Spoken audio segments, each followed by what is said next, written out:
What's good? What's good? Waiting for a lot of people to get in here, or some people to get in here to start. We can talk about this NBA free agency. It's been crazy. X-Man, what's up?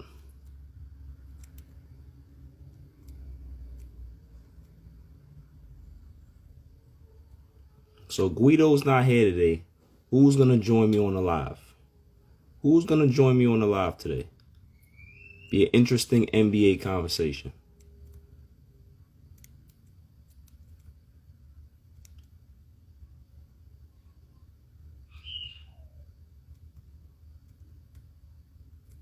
Wait a couple minutes. Or I just get started. So, NBA. Winners and losers of free agency. Who actually won? I guess you can say two teams. The Lakers, they've completely revamped their team. I say the Hawks, they look pretty good. I say the Portland Trailblazers, they look pretty good. The Pistons, I mean, yeah, they made moves, but did they actually get better? Like, let's go ahead and look at the list here. They gave Christian Wood 3 years, $41 million. Christian Wood, and then now he's on the Hawks. Oh, excuse me, now he's on the Rockets. So they let him go. But then they signed Miles Plumlee for $25 million. They gave Jeremiah Grant $60 million. I really don't understand where they're going. I don't know what direction they're going in. You would have to really look at it and say, what are they actually doing? You know what I'm saying? The Rockets, them getting Boogie Cousins. If Boogie has anything left, it's possible that he can have a productive season. I'm not saying the Rockets are going to be good. They still got Westbrook. They still got Harden. They still got that issue over there. But at the same time, it's not the unconventional team that they're used to. You know, they had no big, no center. Now they have a more traditional lineup so they can be able to match up with a whole bunch of teams, either going small or going big, if Boogie has anything left. Does he have anything left? I don't know. I'm hoping for him because I wanted him back on the Lakers, but they decided to, get Marc Gasol. So, Robin Lopez, he agreed to a 1-year deal with the Wizards. Now, I really want to know what the Wizards are doing. Are they going to go ahead and move away from John Wall? He issued it, he said that he wanted out, but does he actually get his wish? What team is going to want John Wall at this point? He hasn't played in 2 years. He's pretty much destroyed that Wizards team. He's not a leader. He's not some guy that people want to play with. So where do you send him if you're the Wizards? You're probably stuck with that contract. At the same time, too, I don't really know what you do with it, man. You might have to call Houston and say, look, you want to do a swap, Westbrook for him. I don't know what else you do, but it's bad, man. It's bad. But let's talk about the Hawks. I think the Hawks helped themselves a great deal. They went from a team that was lottery bound. Now they got some veterans. They got Rondo. They got Bogdanovich. They have what's the other guy they signed? They signed Danilo Gallinari. They have completely revamped their team, and I like what they're doing. They don't want to sign any more young guys. They don't want to draft any more young guys. They have a ton of those. They need veterans now to be able to solidify that lineup and get them to the postseason. You can't do that with young guys. You can't get to the postseason with young players. There's only been a few teams in NBA history. The Oklahoma City Thunder with Harden, Westbrook, and Durant. That was a young team, Ibaka, that got there, that was dominant, that got to an NBA final. But normally, young teams don't get you there. You need veteran leadership. And that's exactly what they did. And they did a great job. Portland did a great job getting Robert Covington. They have signing back Rodney Hood. They have a pretty decent team now. So I like where they're going. You know what I mean? I think the Lakers won the free agency, to be honest with you. To lose all of those guys, Dwight Howard, Avery Bradley, Rajon Rondo, you lost all of JaVale McGee. Like, you lost all of these guys, and it's like, now, what's going on? What's going on? How are they gonna look? You add Montrezl Harrell, you add Marc Gasol, you add, who else did they add? You add Wesley Matthews. All of these guys now, you have professional scorers. You got guys that can be able to fit in. You can go big and go small. Everybody's talking about Montrezl. Oh, well, he don't play defense. Maybe he didn't play defense the way they wanted to in the Clippers, because they were small. They had no rim protection. He was their 5. When you have a guy like Zubac he's not a real great big. You put in Montrezl Harrell. Now you have a lesser guy, a smaller guy. They never had any rim protection. If you can put Montrezl Harrell at the 4 and then possibly be a smaller 5 in some lineups, yo, you're cooking. You're cooking.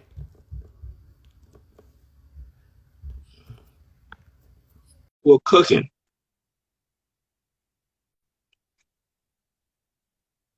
Guido, you trying to get in here? I thought you were out. Surprisingly, sir. How are you? Do I Wait have till you, your phone connects. I know your service is a little suspect.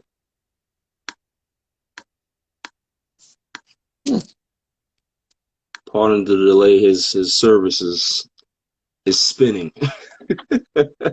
I don't know where the hell he's at. Anyway, but yeah, like I said, until Guido gets in here, the Lakers did phenomenal in free agency, man. I don't know how Rob Pelinka did what he did. He was still able to keep KCP 3 years, $40 million. It's crazy. Yet the Clippers signed Marcus Morris for $64 million. A career bench man got $24 million more than what KCP got. So the fact that they got better is really, really scary, man. It's really scary. I don't see any team in the West that's going to be able to bang with the Lakers in a 7-game series. I just don't see it. I don't see how the Clippers got any better. Yes, they got Serge Ibaka, but what else do they have? They still have no point guard. They still have no real rim protection. He's a good shot blocker, but he's not the guy he was 10 years ago. You know what I mean? He's not that guy. So what are you looking for? Are you looking for Morris better player than who? Who is he better than? Explain to me. Who is he better than? I would love to know. I would love to know. Morris has been a career benchman. Career. You know what I'm saying? I don't agree. I don't agree. And even if he is a better player, he's not $64 million better. If they could have finagled something around 50 mil, something like that, cool. But I see why they did it, because they gave up a first-round pick for him. Oh, they gave up excuse me. Excuse me, sir. I thought you were out of commission. Surprise! Happy Thanksgiving, buddy. Yeah, listen, man. See, I wanted you to realize how thankful that you are for me. How grateful you are for me. Are you done? Yeah, I'm done. Yeah, so I was telling our guests here that I was going into some NBA stuff, and don't really want to. It's not going to be no football stuff today. It's just all NBA. I like to discuss how teams are looking, how teams are shaking out, who's the winners and losers pretty much in the NBA, and what next season is pretty much going to look like. And I said that hands down, I think the Lakers ran away with free agency. I think the Lakers and the Hawks ran away with free agency.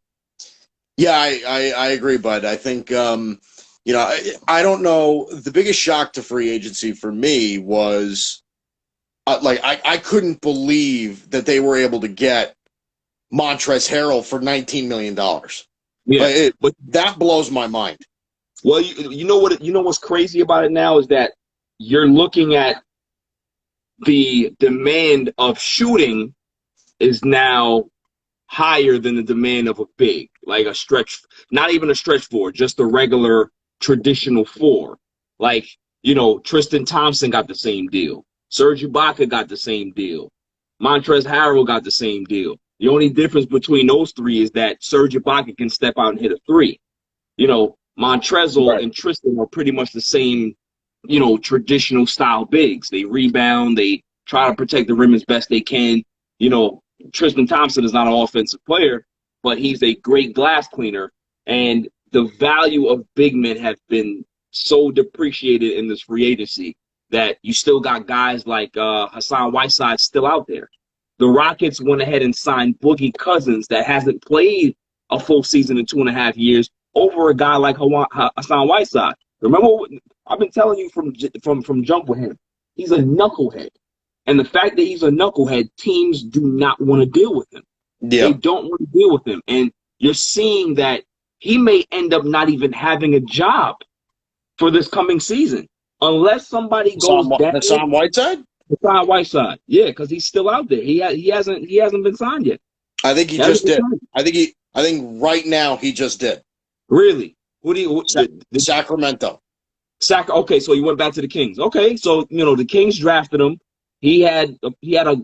I don't even think he was really productive for them until they got rid of him. I think they cut him, and then that's when he ended up when he was in Miami. That was when he became. He got to start in Miami. So listen, I mean, I guess it can work in Sacramento because now you can be able to push. What's my man name? Power forward. I'm drawing a blank. What's his name? Marvin Bagley. Bagley, yeah. He can now push to the 4, and maybe you can be able to have Whiteside play 5 some, but you don't want to have him start, I don't believe. You know what I'm saying? Like I don't think you go with a traditional lineup. I think you keep Bagley at the 5 and have Whiteside back him up. What do you think about that? I disagree. I think you got to put Bagley at the 4 because I think Bagley could. Marvin Bagley should be developed as a power forward. He should be, because if you put him at center, I think you're limiting what he can do. Right? Like Marvin Bagley can step out and hit a jump shot. Like it's not like this guy's, a rim running, rebounding, shot blocking type play. Marvin Bagley has a really good skill set that gets hidden a lot. I think that's why he would probably be better suited in this NBA at the 5, due to the fact that he can do multiple things. He can step out. He can rebound. He's not a great defender, but he's an average defender. So right, but he becomes a mismatch. Yeah. Okay, I can see that. Any organization that puts any trust into Hassan Whiteside, you're asking for trouble. You're asking for trouble.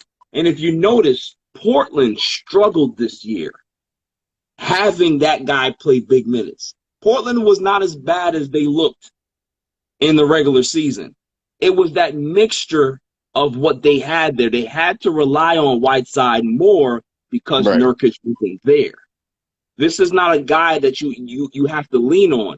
And trust me, think about it. For a team like the Lakers that are financially strapped, and they need rim protection. They looked at Hassan Whiteside and said, we take Marc Gasol over Hassan Whiteside right now. We take an aging 35, 36-year-old center over Hassan Whiteside. That's a problem. This kid is going to have to rehabilitate his image. If he wants to play in the NBA for another 4 to 5 seasons, he has to rehab his image. Because if he continues to, rub coaches the wrong way and don't really show up in practice and stuff like that, have half-assed attitude, he's going to be out of the NBA next year. Yeah. This has to be a warning sign for him. You know what I'm saying? Yeah, I think that's always been it for him. Is that Yeah, his? I think the talent's there. He can rebound. He can block shots.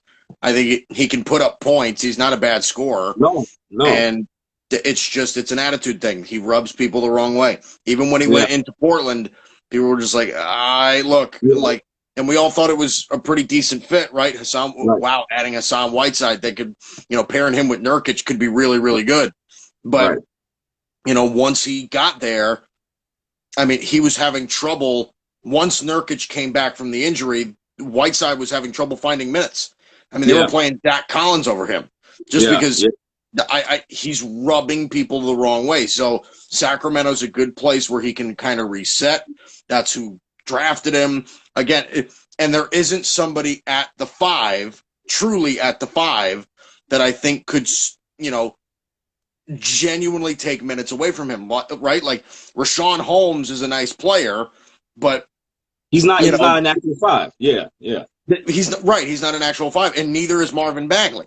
right. So I think that there's a good opportunity there for him to recreate himself a little bit. I agree Yeah, with you. yeah, yeah. What do you think about the Boogie signing? Like, do you what type of team will Houston be next year in your opinion? They are, you know, it's going to be really hard to tell because I think that if they keep Harden and Westbrook around, they're going to make the playoffs.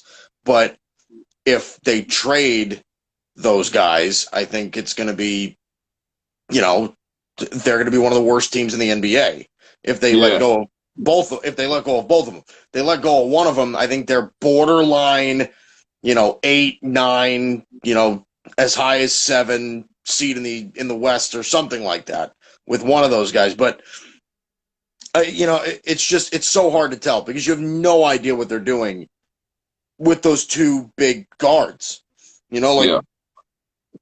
if they keep Westbrook and Harden around, they're going to be competitive. That's fine. But, look, Houston, I'll be honest with you, Houston does not interest me. They really don't. Me Because neither. if Me they neither. if they keep those guys around, yeah, they're going to be competitive, but they're not a title team. They've No. traded away. Look, they're getting rid of guys as if they're trying to sell, right?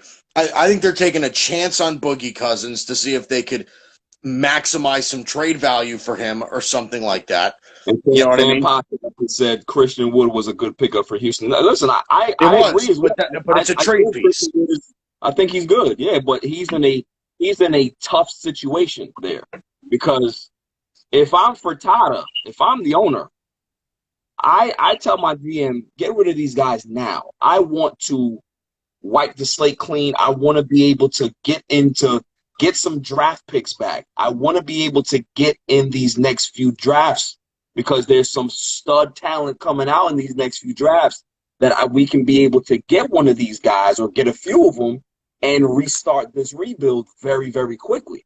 You know, Yeah, that's I understand the GM was I'm old school, right? I have that old school mentality as well, where it's like, you're not gonna tell me where you want to go.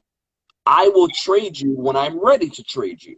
yeah, When I get a right opportunity and a good package to trade you. I'm not trading you just because you say, hey, I want to go here. And I'm like, nah, that's not the way it works. I'm comfortable with you being uncomfortable. But at the same time, it's like, how much are you how much opportunity are you actually missing to rebuild now?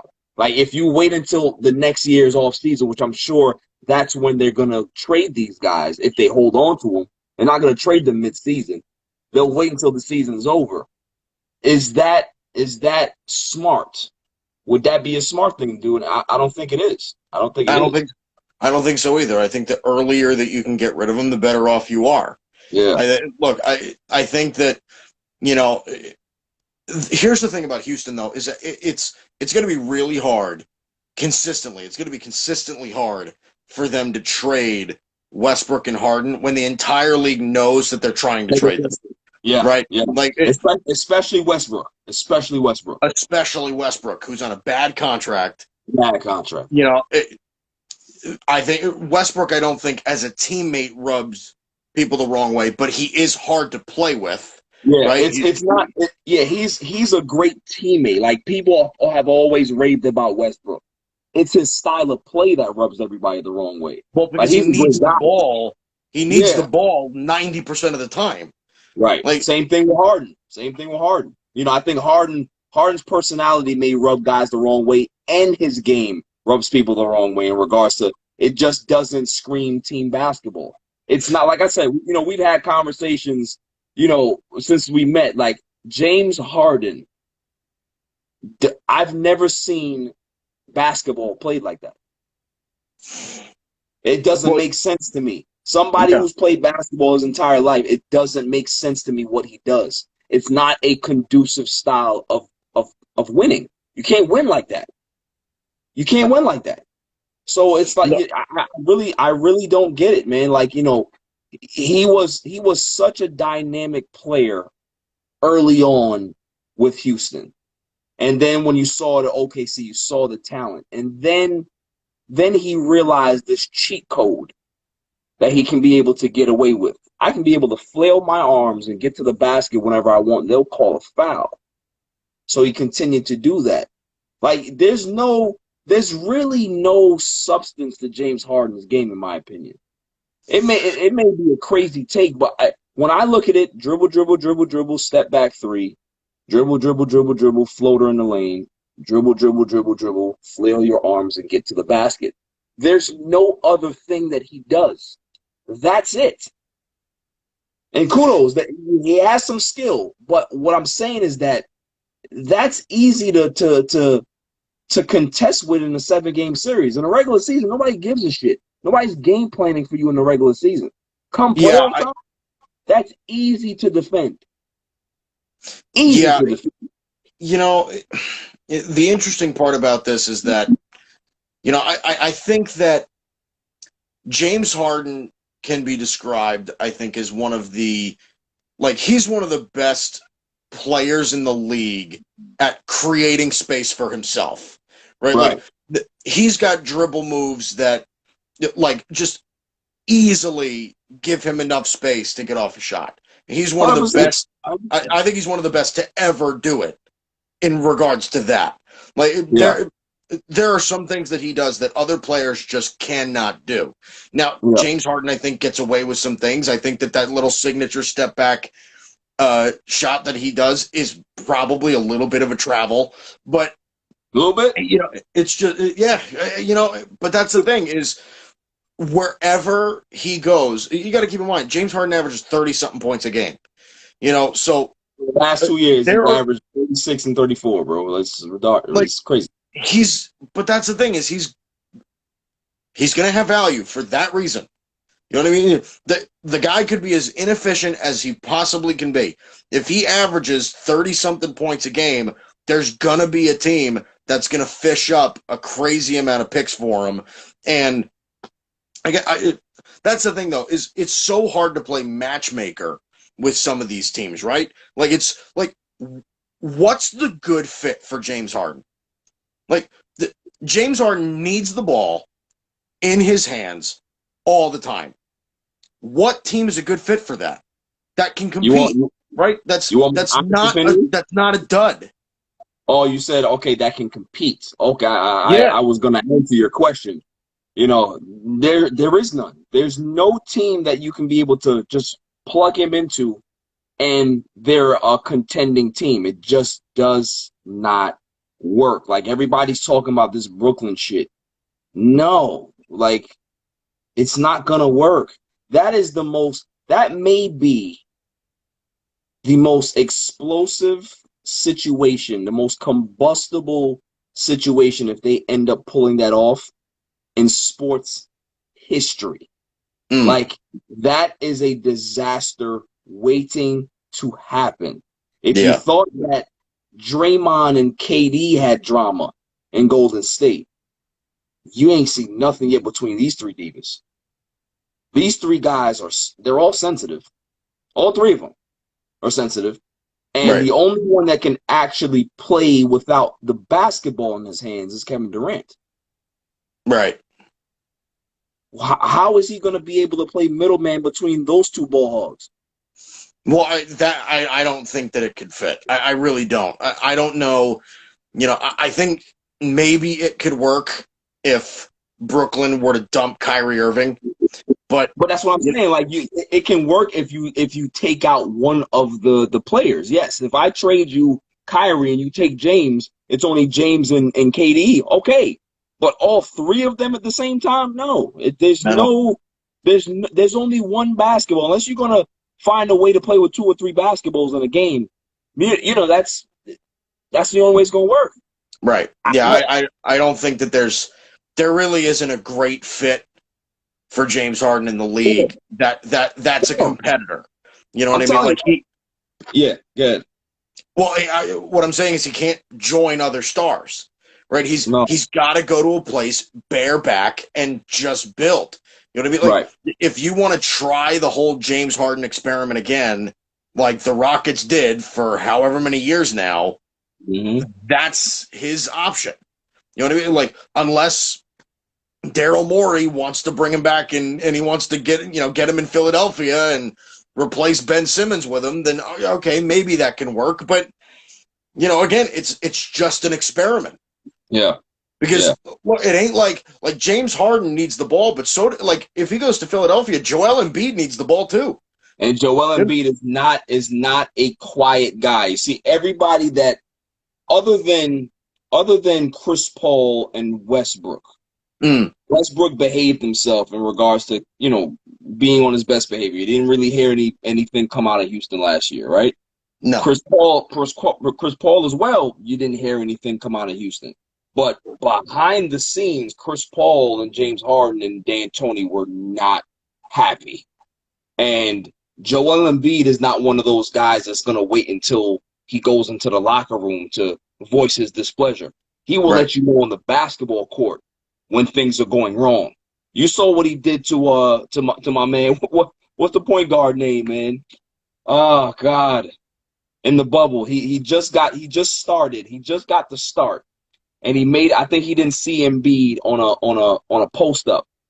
And in the next timeout, they were at it. They were going at it. So it's like for Philly? Yeah, for Philly. What's his name, man? Oh my goodness. Let me look it up.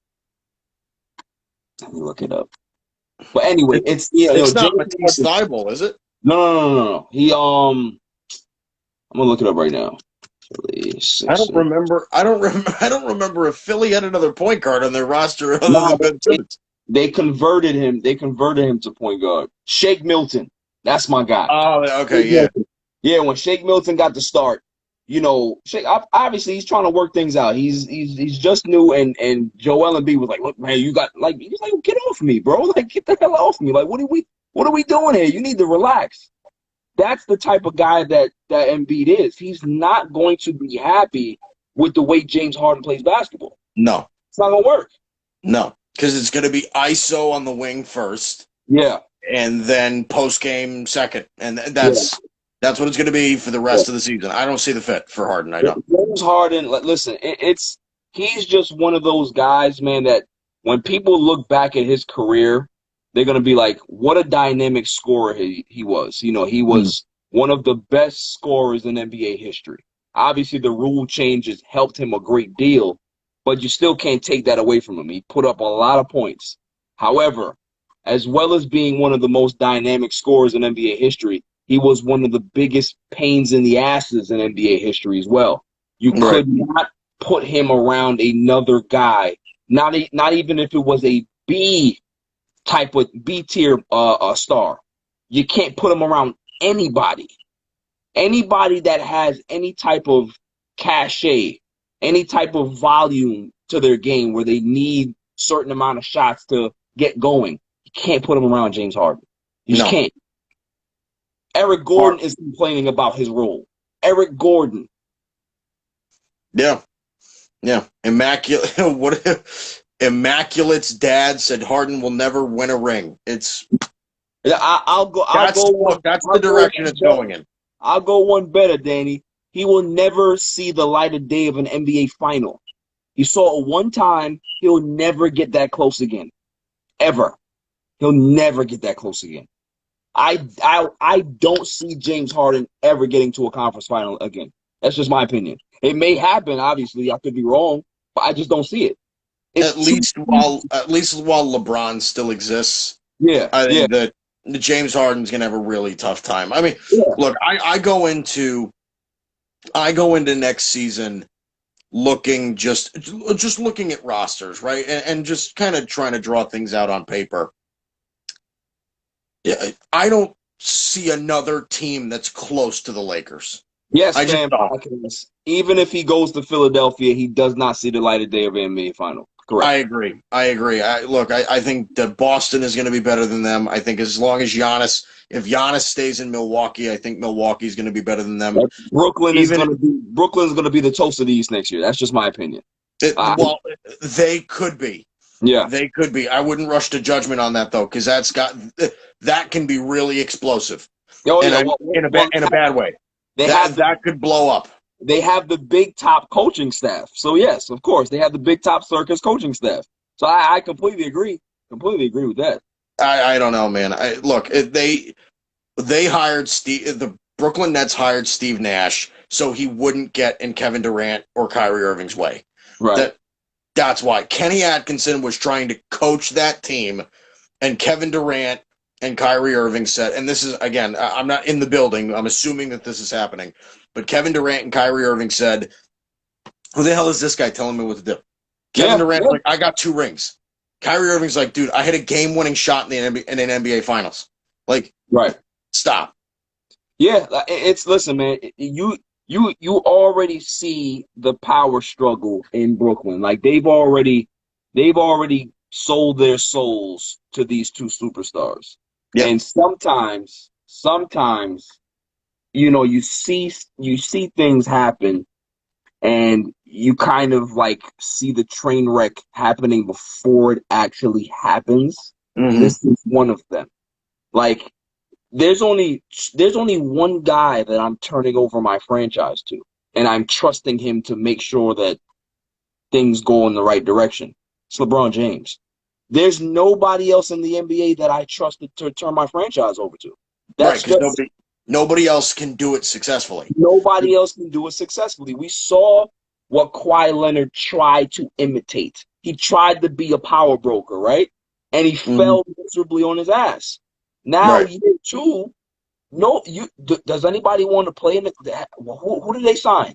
They signed Serge Ibaka, but yet they still have a hole at point guard. Everybody was saying that Rondo was going to go to the Clippers. He wanted to go to the Clippers. Rondo went to the Hawks. He rather took a backup role for the Hawks than take the Clippers' $9.3 million exception. And yet they still haven't filled that void. So they may end up going back and re-signing Reggie Jackson. So they have the same team that they had last year. Except minus Montrezl Harrell and minus Landry Shamet. Minus the 6th man of the year. Look, I think the Clippers are going to be good next year, but it's... How good is it?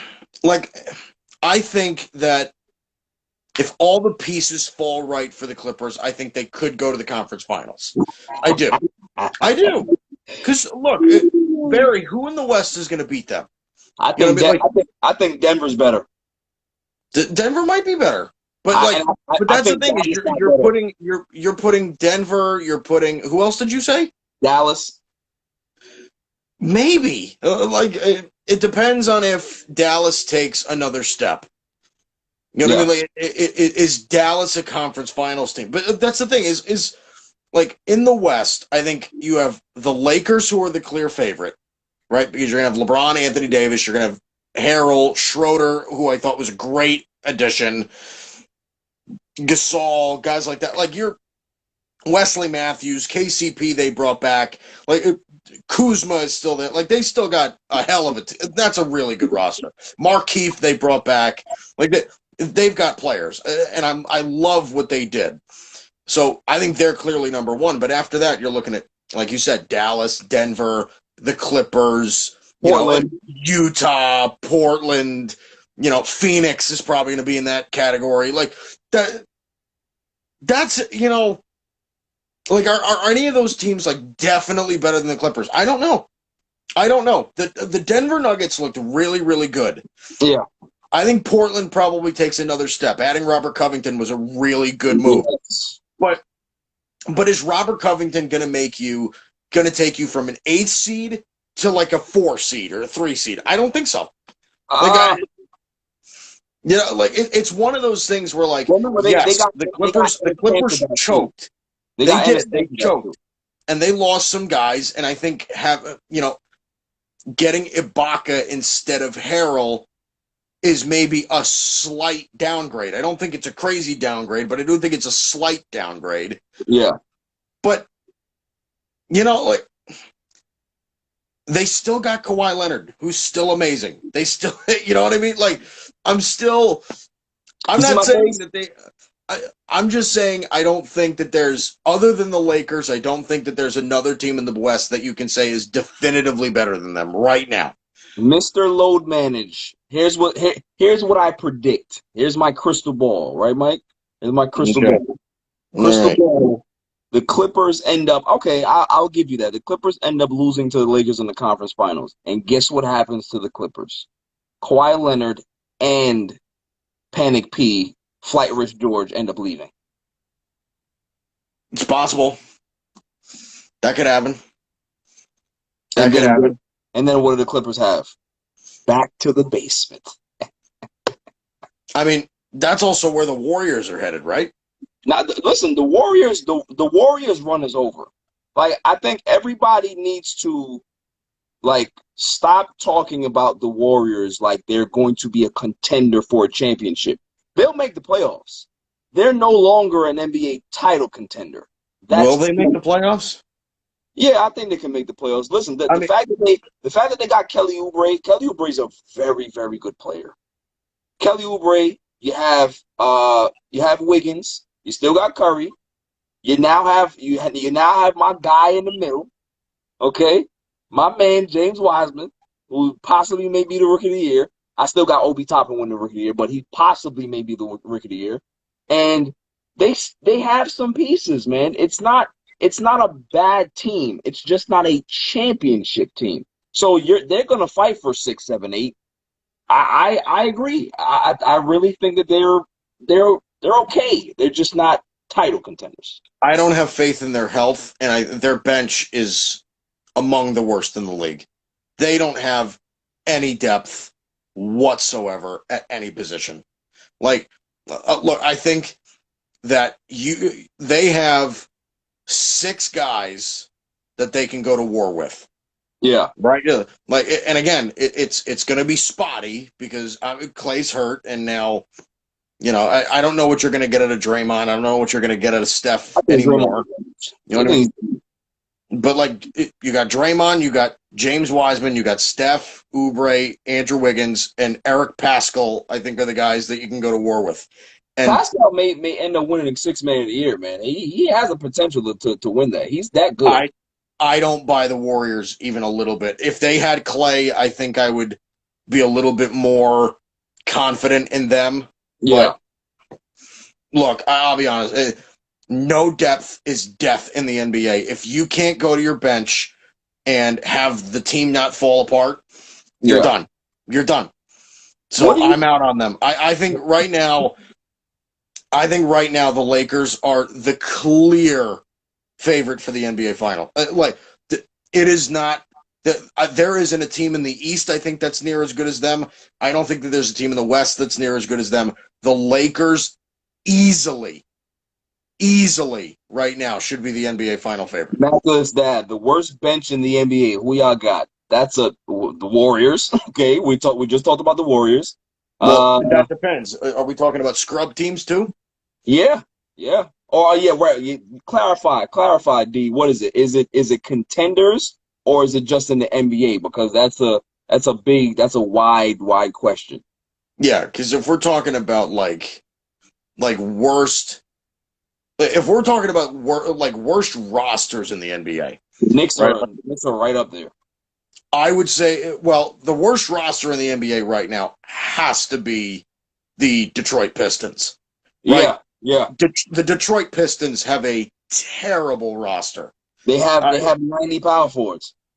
But right, I think eventually they're going to try and trade Blake Griffin, and it's not going to be for much. They're going to trade him for peanuts. But you know, He said contenders, basically. contenders. Okay, so for contenders, it depends on who we consider a contender. I don't consider Golden State a contender. Right. So contenders, we got. So if you're gonna say contenders, you got Boston, you got Brooklyn, you have Brooklyn's bench is Raptors. very good. Brooklyn's bench is very, very good. I like Brooklyn's them. bench is very good. I think the Bucks have actually they made some moves that I was impressed with, like Bryn Forbes, and what's his name? What's my guy's name? Power forward. Was it Bobby Portis? Portis. But Bobby those Portis, are yeah. good signings right there, man. Like And they got Drew Holiday. and they So got Holiday. So that team, man, that they have some depth that they didn't have last season. yeah, they should be the favorite in the East today.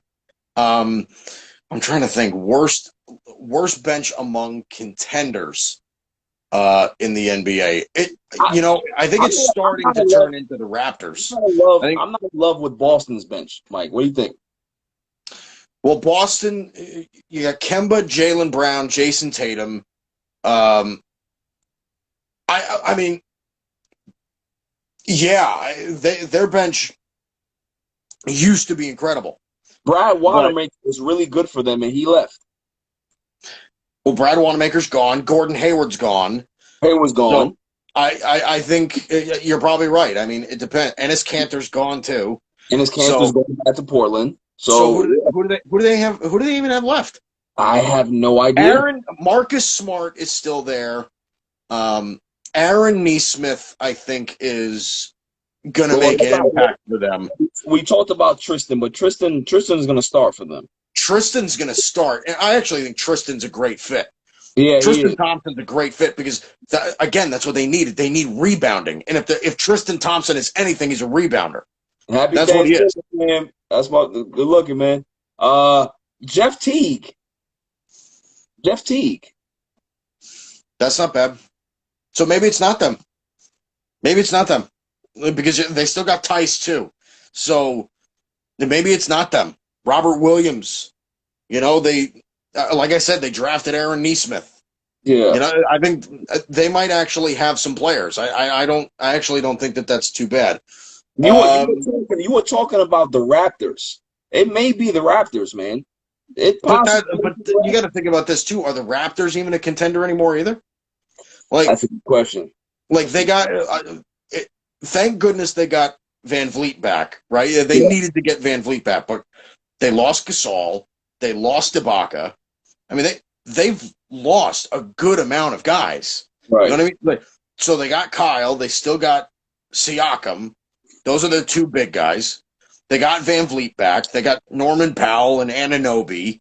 Yeah. But aside from that, what are we getting excited about?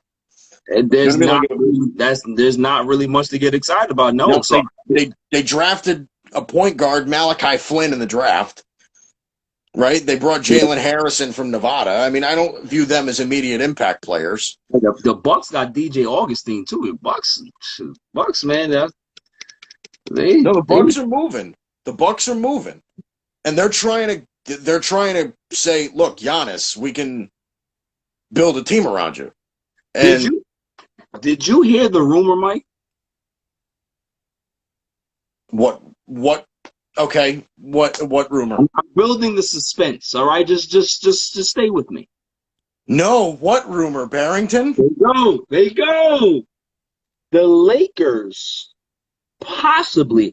I don't know how. Don't ask me how this shit is going to work. But they possibly may be in play for Giannis next season. Yeah, I don't know how that would work. I heard. How would you be able to afford that? I was like, LeBron, right. Giannis, and AD. How are you affording that? All right. Say they end up trading KCP. They end up finding the cap room to do this, right? How do you think that Giannis would actually entertain going to the Lakers? If the money was there, yeah. Why? Look, I think that Giannis, if a lot this year is going to say a lot about what Giannis wants, right? If Giannis becomes a little bit disgruntled in Milwaukee, you're going to see that, he's going to want something other than Milwaukee. If he wins in Milwaukee, right? Let's say he wins a title in Milwaukee, then he'll probably stay in Milwaukee. So there's a lot of things that can happen. But look, I think if the money is there, I think that Giannis would at least entertain it. I do. I think if the money is there, and think about this too. By the time Giannis gets there, LeBron is going to be what, 37? Mm-hmm. You know what I mean? Like, LeBron is going to be an old fart by the time Giannis gets there anyway. So LeBron might even, or maybe not even LeBron, but it might just be like LeBron becomes the point guard, the true point guard, averages 18 points a game or something like that, and he averages 13 or 14 assists because he's got AD and Giannis to pass the ball to. That's attractive. So, and again, like, if you pair those three together, and beyond my pay grade to know how the hell that would work. I don't. But if those three are together, like, it's a wrap, right? Like, it's a wrap. My answer to this is, I think, Giannis had came out a couple years ago and was like he doesn't believe in super teams and stuff like that. But there's two ways you can kind of view that, right? Yeah, until he realizes that he can't win without one. Exactly. Like, young players say things all the time. You're young, you think that you're Hercules, you're Superman, you be able to take on the world all by yourself. Once you get a little older and you understand the business dynamic of the NBA, your mindset changes. And I think Giannis is at that point where he's realizing that as great as he is individually, he may not necessarily be a number one option. Like, I don't think, to me, as great as Giannis is, Mike, I don't feel that he's a number one. I think he's a great number two, but I don't think he's an alpha dog. I just don't. There's something about him. To you that he is an alpha dog. There's something about him. When I look at him in the playoffs, something's missing. Like, he doesn't have that, you know what I mean? And listen, Braun, it took Braun a while to get there, but even Braun, even those years where I saw him battle Washington when he was in Cleveland, I saw what I needed to see out of him. He just needed to get a little better. He just needed to get a little older, get a bit more experience under his belt, and then he was going to take this league by storm. I don't have that same feeling about Giannis. I have that feeling about Luka. I don't have that feeling about Giannis. I think Giannis, to me, feels like he's more AD, and what I mean by that is that AD is phenomenal, but AD is not a number one guy. He needs an alpha dog to be able to play off of. And if you put AD and Giannis together, I think that they will be able to complement each other well because they're willing to, like, give it up. You know what I mean? They're willing to actually, like, use each other well to get to where they need to be. Right. Luka, on the other hand, that guy is, give me the ball, get the hell out of the way. I'm going to get you where we need to get you at. And I've been on the side of, there are only a couple of true number ones in the league. Yeah. And I know there are gonna be people that are upset with me when I say this, but Jimmy Butler is not a number one. No. Jimmy Butler had a great bubble, but I viewed Jimmy Butler leading his team to the NBA Finals almost in the same light as, like, Joe Flacco going to the Super Bowl with the Baltimore Ravens. And now, look, to clarify, I think that Jimmy Butler is a higher caliber of player than Joe Flacco at their respective sports. But like that's how I viewed that. Like I'm not sure Jimmy Butler will ever make it to another NBA Finals with just him ever. Yeah. I just don't like if Giannis goes to Miami, then okay, we can talk about Jimmy Butler going to another Finals. But I've always thought, and I said this before. I believe it was this season. Yes, I said it before. No, last season. I said it before last season. There are 3 number ones in the entire NBA. That's it. 3 number ones: LeBron, Steph Curry, and Kawhi Leonard. Those are the only 3 number ones in the league. True number ones. Everybody like Kevin Durant, James Harden, Anthony Davis, Giannis, all of these other perceived superstars, and they are, even Luka at this point, because I still think Luka has some stuff to prove. It's still really early in his career. It's nothing against him. But those are the 3 guys that I think if they are on your team, they almost virtually guarantee a finals appearance, right? If LeBron is on your roster, you're going to the finals. Okay, he's missed 1 finals in the last decade. So LeBron's on your team, you're going to the finals. Steph Curry's on your roster. It's almost certain you're going to the finals. One of those 3 players, at the very least, and most years it's been 2, but one of those 3 players has been in every single NBA Finals since 2011. Yeah. Okay, so since 2000, think about it. 2011, it was, when did Kawhi come into the league? 2012? That was Kawhi's first year? Or was Kawhi's first year in 11? 2011, 2012, something like that. Yeah, but what I'm saying is that decade of seasons, right? Every single NBA Finals has either featured LeBron, Kawhi, Steph Curry, and most likely the combination of 2 of those guys. So, I think it depends on what you define as a number one, and I think that is due to change. But guys like Luka and Giannis, and maybe Kevin Durant proves me wrong, or something like that.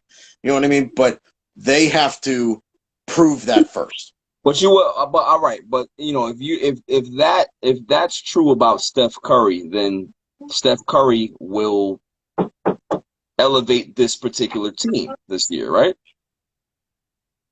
Hang on 1 second, buddy. Yeah. Be done in a second. Like I don't know if Steph is still there, man. I don't, because when we just went through that roster, can Steph elevate this team by himself? I don't. Maybe not. Maybe that time's passed, but that's my thing is, maybe it's, maybe you take Steph out of there and somebody else steps up this year and that's what I mean. That's what I mean. Is I think that it's possible that, as time goes on, and again, we've seen a lot of guys get hurt. We've seen some things change. Maybe, but who? That's the thing is, who in the league right now would you say are true number ones? Right, LeBron, no question. LeBron.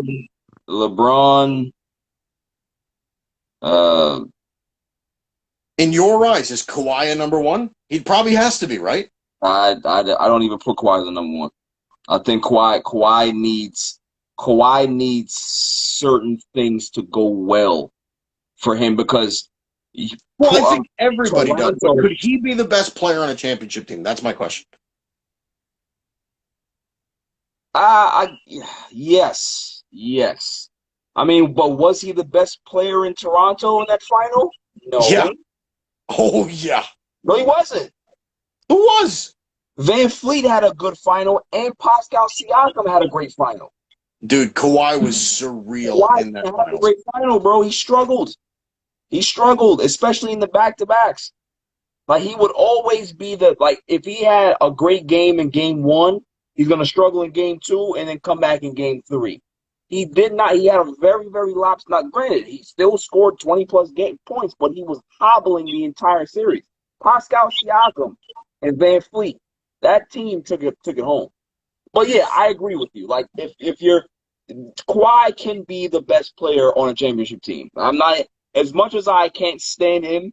I have to say yes. I have to say yes. I'm not gonna disrespect that. So I know you have to go. Let's go on a little Cowboys rant before you leave. It's always good. Why in the hell, Mike? Why in the hell would they pick this game to win? Why? Why? Because we don't deserve to be happy, bud. Oh my God! Like, we don't deserve to be happy. Draft pick? Don't they want Trevor Lawrence? Don't they want somebody like Josh Fields? What are they doing? And you know what's going to happen on Sunday, right? Well, they're going to win tomorrow. I don't. Are they playing tomorrow? Or did the game get put Sunday? They're playing on Thanksgiving. Yeah, they always play on Thanksgiving. I saw some COVID stuff. I didn't know if the schedule changed. I got to double check that. Nope. Okay, so they're gonna beat Washington, and when they beat Washington, then everybody's gonna be like, "Oh, Dallas Cowboys are back. They're gonna win the division." What is winning? They might win the division. Home game, and we're gonna get blown out by 35 points. They might win the division. They really might. Makes me. They could. Sick. I know. It makes me sick too. I don't know why Cowboy fans think that it's a good idea to pay Dak $30-something million a year, and then say, "Oh yeah, we're gonna be amazing." Like look, stop, dude. Stop. The full 37 is going to be on that cap. Full 37 million. That's not good. How can you get better? You see what the Seahawks look like. The defense looks like shit. Why? Because Russell Wilson is making a boatload of money. They can't fill out that roster. They were lucky that DK ended up falling to them. I don't know how DK ended up dropping that far in the draft, but they got lucky getting him. Mm-hmm. Other than that, this team they're not impressive. You look at that defense, you're like, they're bad. They're bad. Yeah, bad. Like really bad. It's bad. That running game is bad. Like they were happy about Carlos Hyde gaining 79 yards. That's what they were excited about. Not 100 yards. 79 yards. It is gonna be it's gonna be so tough to face the inevitable. Yeah. Because it's gonna happen, bud. It's gonna happen. They're gonna me and you are already there. I love Dak Prescott. I think that he's a hell of a guy, but you have to separate your personal feelings about somebody and the business of the team. Dak Prescott is not a $40 million quarterback. You cannot put him into that team with that contract and expect them to be good. It's not going to happen. He's a $27 million quarterback. Yeah. That's what he is. He's Derek Carr. 30, but that's it. He's Derek Carr. He's Matt Stafford. He's Garoppolo. That's what salary. That he's not a $40 million. He's not Russell Wilson, Deshaun Watson, Aaron Rodgers. He's not that guy, man. He's not that guy. And my thing is like, listen, if the Cowboys end up losing the division, say they go 5-11, right? And I'm sitting in the top 5 of the draft. Got Dak Prescott hanging out there, and we're talking contract, whatever. And I'm like, at 5, Josh Fields is dropping to 5. How do you not take him? And when you draft a kid like that, you're not having him sit. Right. He has to play. Dude, I want that more than anybody. I want Trevor Lawrence. I want Justin Fields. I want Trey Lance out of North Dakota State. I want one of those guys. Trey Lance? I think Trey Lance, this is just my opinion. I want to know how you feel. Because I'm the quarterback whisperer. I told you about my man Justin Herbert. I knew it. Okay? And I agree with you, by the way. Yes, you did. I think Trey Lance has Patrick Mahomes in him. I think he's less Patrick Mahomes. I think he's a faster Russell Wilson. I think he's a faster Russell Wilson. Maybe he doesn't have maybe as accurate of a deep ball. Yeah. But it's close. But the thing is, though, is that you never know with a guy like Trey Lance. I think his upside is ridiculous. I think his skill set's ridiculous. But he is playing against division, D1 AA teams. Yeah. You know what I mean? Like he's not playing Alabama. He's not playing LSU. He's not playing Clemson. He's playing, Morehead State. And, he's playing, the Montana Beach Potato Heads. Like that's what he's playing. You know what I mean? So it's, I don't know. I really like him. Between him and Justin Fields, I don't know who I like better because I think Lawrence is clearly number one. But there are a lot of people saying that the top part of this quarterback class is really special. It's elite. Yeah, it's special, man. Listen, and we have to get one of these guys, Mike. Like I love Dalton, but just sit him. Put the Garrett kid back in there. Put Gilbert. Let DiNucci play. Yeah. Put the other guy in there. Whoever, just don't win any more games, man. The trade off Zeke. I'm done with him too. Get rid of him. Get rid of Amari. Get rid of these guys and just start over with CeeDee Lamb and get yourself a quarterback and just do that. That's my wish. That's my wish. I agree. I agree. I'm going to let you go. You got family business. I appreciate you typing in because I didn't expect you. I didn't think you were going to be here. Are you grateful? Are you thankful? I'm grateful, man. I'm always grateful for you, bud. Okay. Working on names of the shows, though. You gotta get going. I thought I came up with some dynamite names. I didn't. I just don't want to hurt your feelings.